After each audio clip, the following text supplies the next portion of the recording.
fáistí, Donach arás, agus iniu tá mé chun an Garbhán a léamh. Tá í kilómeisteach ná flúis léthireachta. An Garbhán. Julia Donaldson de scríobh, Axel Scheffler a Wasigh, Gabriel Rosenstock a rinne an legan gailge. Fechar an foris mór dúrcha seo. Fech na bacáin, agus níos mó an sin. Círóg beag an sin. Éonin hús an sin agus ag lorga chud bia. Feilachán ag eitilt mór hímpel. Agus ceapan go raibh an Garbhán an seo. An Garbhán, foilsithe ag an ngúm.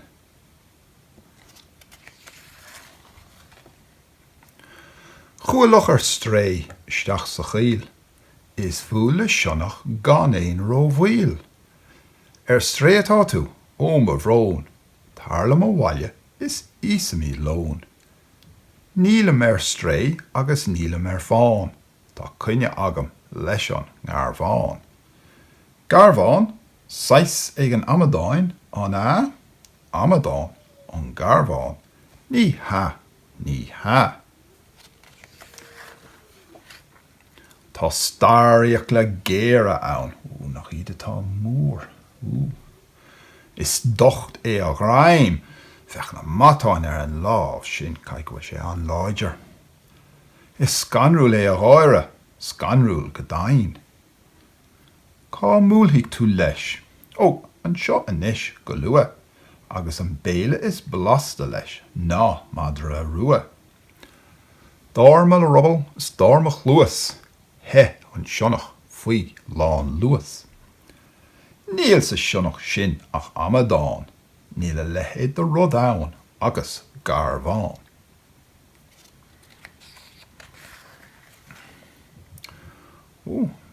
Fech an tulchabhán agus é ag teacht a nuas.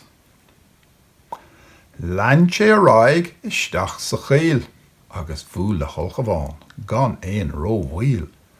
Ar strae atá tú, a bhrón, tarla mo bhaile is íosfaimid lón. Nílam ar strae agus nílam ar fáin, tá cuine agam leis an Garbhán. Garbhán, sais ag an amadáin an amadán an Garbhán, neacha.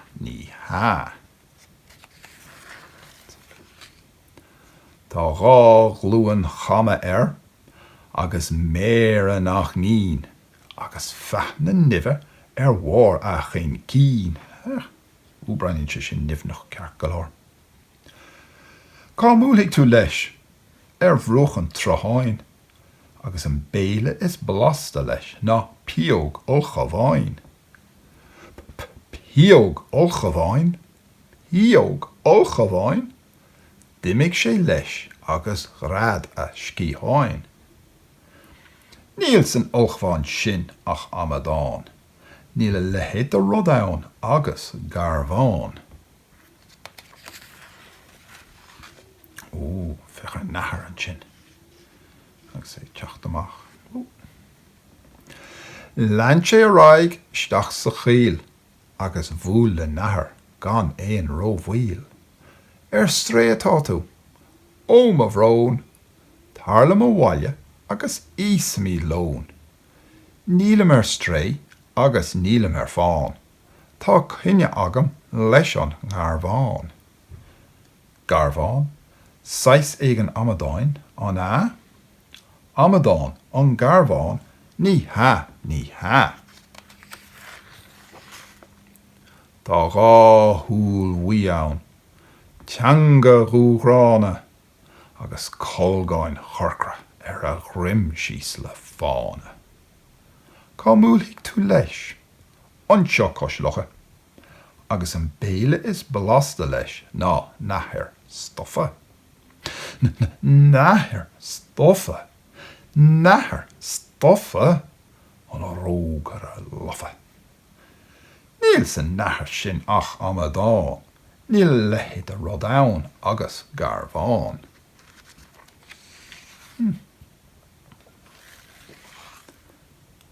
Ach! Cé siúd hawl ina hasamh gan náire. Ó, díalinn is mura, tá sé gáire. Á glúin chama mére nach mín, agus na nimhe mhór a chin cín. Tá gá húlhuí ann, teanga gúgrána, agus colgáin churcra a grim síos le fána. Ó, nach mise mé féin an tamadán, céile bheith ann ach an Garbhán.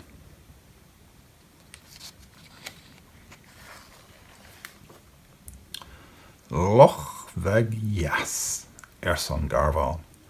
Dísanse thusa gan gan arán. Jas san loch, ní higann tú faoin spéir. Is mise an neach is scanrúla orthú go léir. Tusa, scanrúil? Ha ha! Lan mé is feici tú, gan éin a go. Lanhic mé hu san Garbhán. Seo leat inis síos an cosán. Aigló an sin tríd an gaol go maol. Cad é sin a chluisim san Garbhán bail.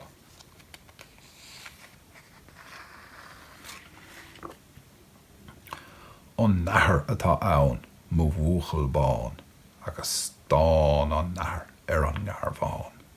Well, san loch leis an nathair, éon scéal, an nathair agus a chrí ina bhéal. Inis san loch, cad é de bheas. Is léir san Garbhán nach bhfuil tú go jas.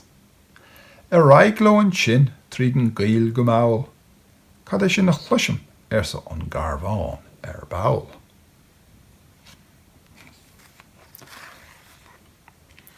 An tolchabhán atá ann, mo bhuail bán, agus stán an tolchabhán an Garbhán. Caithfidh me sé imimecht, gabhfuil le scéal, dimig an tolchabhán agus a chrí ina bhéal. Se san loch nach agamsa a bhí an ceart. Ní dúirt an Garbhán ach a dhé na bhart. Aigló an sin tríd an gaol go maol, cad é sin na chluisim an Garbhán bail. An sionnach atá ann mo bhuail bán, agus stán an sionnach an Garbhán. Tá má bhean ag gléchorm san sionnach glic. Slán leat inis, slán leat a bhic. Ní neach talamh ná fósa spéir, ná go scanríam an tanam asú go léir. Ach tá ocras ag teacht orm inis dárfia. Anra Garbhán is blastalum mar bhia. Dar an feithne nimhe atá mar bhrón, ní bhaid tú mise le hithe mar lón. Agus fech an Garbhán agus é ag tethe.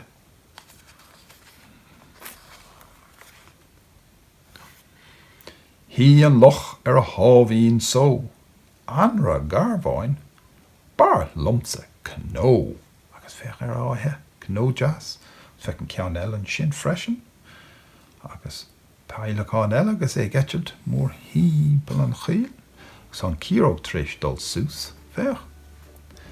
So, sin dear an leabhar agus tásúlan go bhfeice mé sibh arís go luath. Slán!